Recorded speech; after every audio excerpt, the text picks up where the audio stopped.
You'd imagine that knowing hundreds of Spanish words would make speaking feel effortless, but you may have experienced that it just doesn't work that way. So if you've ever spent a ton of time repeating a new word over and over again, thinking that's the way that you're going to memorize it, but then you just blank when you need it in conversation. This has happened to me so many times when I don't follow all of the steps that I'm about to give you. This video is going to change that for you. Today, I'm going to walk you through a simple 4-step vocabulary system that actually helps you use the words that you learn, not just memorize them. I've been helping Spanish learners for years, from complete beginners to advanced learners. And every time when students follow this system, they start retrieving words faster, speaking more fluidly, and finally feeling like Spanish is something they can use, not just something that they study. But really quick, before we dive in, if you want to actually experience this system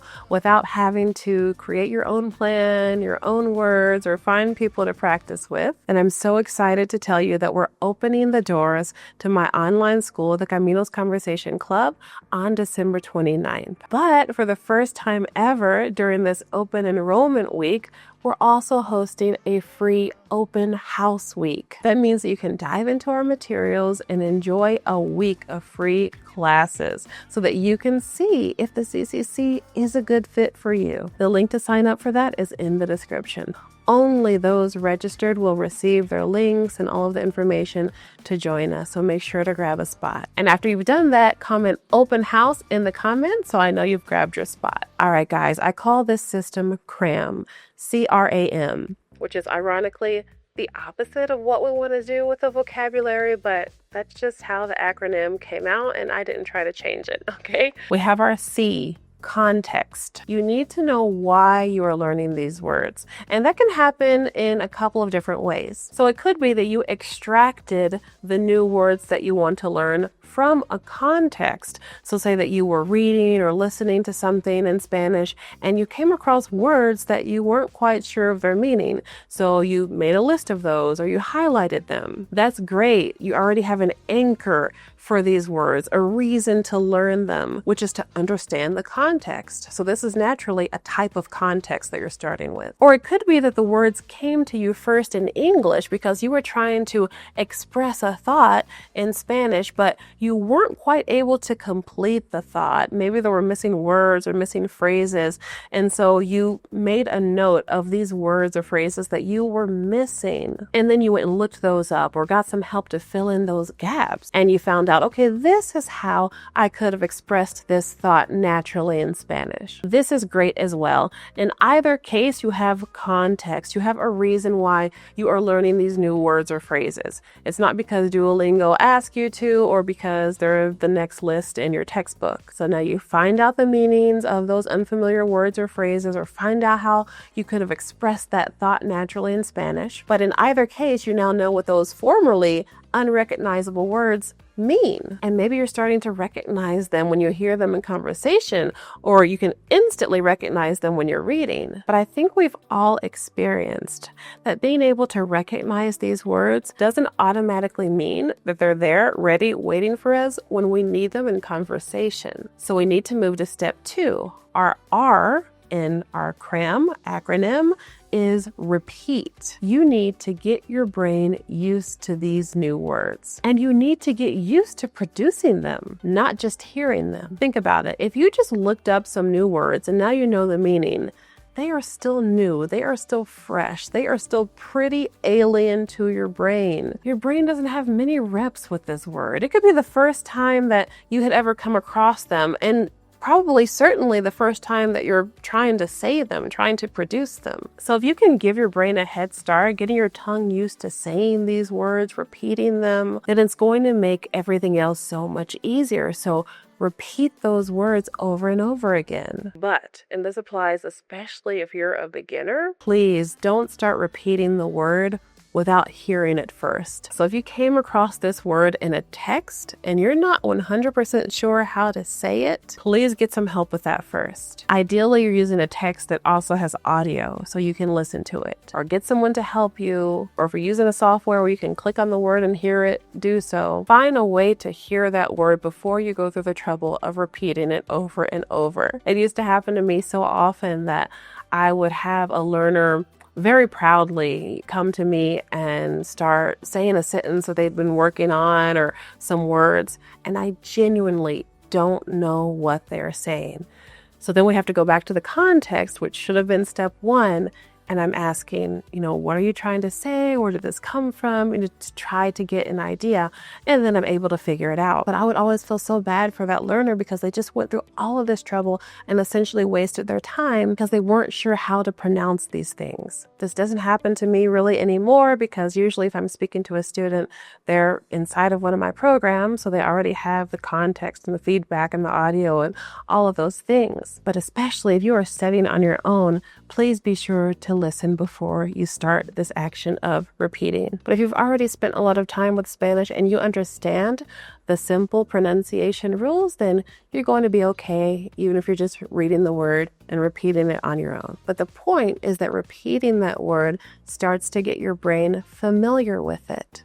I still do this to this day. And again, don't forget, if you want the audios and the conversational practice and the feedback from real life teachers, then don't forget to sign up for our upcoming open house week. You're going to be able to see how much easier it is when all of that is taken care of for you, so that all you have to do is show up and learn. And that way you don't waste time trying to memorize words that don't exist or that you just can't use. The link is in the description. But you see, some people stop here because they think that this repeating the word over and over again is how they're going to remember it. But I've tried that, and so have many of our students, and it just doesn't work very well. It's not enough. And so remember, the purpose of this step isn't to memorize the word through repetition. It's to start to get familiar with it. Now we move on to step 3. The A is to activate or apply. You have to give yourself the opportunity to use these words in full sentences and in conversation. It will simply not work if you try to memorize from a list or memorize by saying the word a lot. You need to practice different and practical ways of using these words, of applying them. And obviously you'll need ways to combine these words. This is the grammar, this is the sentence structure, this is the glue of your sentences. One way I like to do this is by sentence variations or sentence building. For example, imagine that you're learning the word mareado or mareada, dizzy, and you're also studying some reflexive verbs. You've been learning, for example, sentirse. Well, instead of learning mareado in isolation, why not try not only putting it in a sentence, but doing several variations of that sentence, incorporating the grammar that you're learning as well. For example, hoy me siento un poco mareada. Ayer mi hijo se sintió un poco mareado. La semana pasada me sentí bien, pero hoy estoy mareada. To help you come up with all of these variations, you can just think about having a conversation with a person, a friend. You're telling them that today you feel dizzy, and normally it's like, how long has that been going on? What have you done to help with that? And just all of the real context that you can imagine that will come out in that conversation. This can be inspiration for your sentences. So after you've practiced a lot of sentence variations, you have some preparation. You have like this raw material, something to work with now. But then when you're in a real conversation, whether that's a conversation that was specifically built to help you practice this topic or just a real life conversation, things of course aren't going to go exactly how you planned. You're going to need to say sentences that you didn't even prepare for. Your speaking partner could ask you, ¿Cómo te sentiste ayer?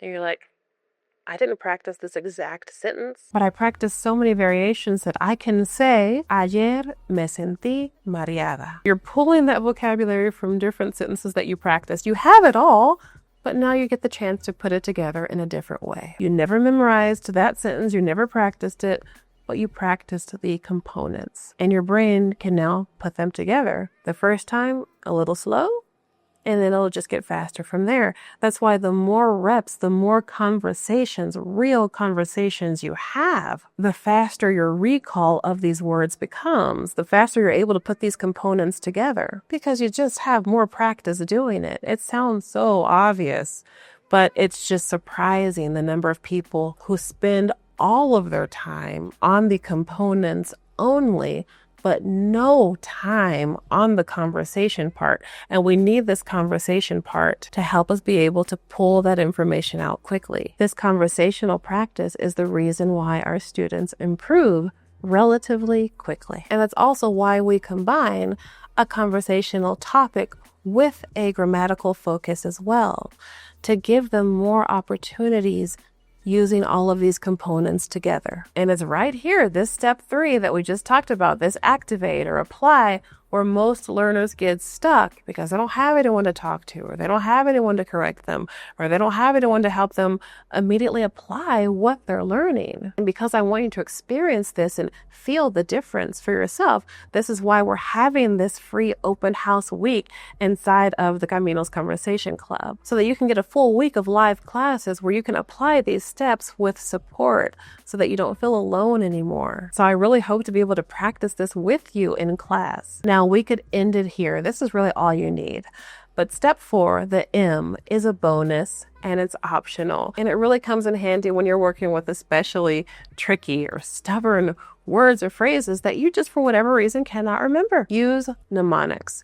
Invent something wild and crazy to help you remember that word or that phrase. An example that I like to use is a student of mine who was having trouble remembering the difference between olla, which is pot, and hoyo, which is a hole. And even though they're spelled very differently, they sound very much the same. One ends with an A, one ends with an O is the only difference that your ear can hear. And so we came up with her imagining her favorite pot of food, and the steam's coming up, and she walks into the kitchen and smells it and says, "Oh yeah, oh yeah." So that helped her remember oh yeah, which is a pot. And then by default, she remembered that hoyo, which is the other one, is a hole. The wackier, the crazier, the better. Use mnemonics to help you remember words that are especially stubborn. So here's the big picture. You don't need to memorize endless list or hope that the vocabulary will one day stick, because you can have the guarantee that it will if you start with context, so know why you're learning these words in the first place. Repeat after listening. Build familiarity, not forced memorization. Apply or activate. Use these words in real sentences and real interactions so that your brain learns to retrieve them. And 4, use mnemonics if you really need to remember a word that you can't practice right away or that is just particularly hard for you to remember. And if you want to learn vocabulary in a way that leads to active speaking and not just a lot of wasted hours, then do join us for our open house week kickoff December 29th. And this is the same week in which enrollment opens into our conversation school. So if you are loving what you're experiencing at any point during that week, you can absolutely join us for the year or for the semester so that you can consistently put everything that you're learning into practice immediately. The link is in the description. Remember to comment open house in the comments right after you grab your spot. I want to kind of get that out there as well, that there's no need to be shy in CCC, and you can just express yourself.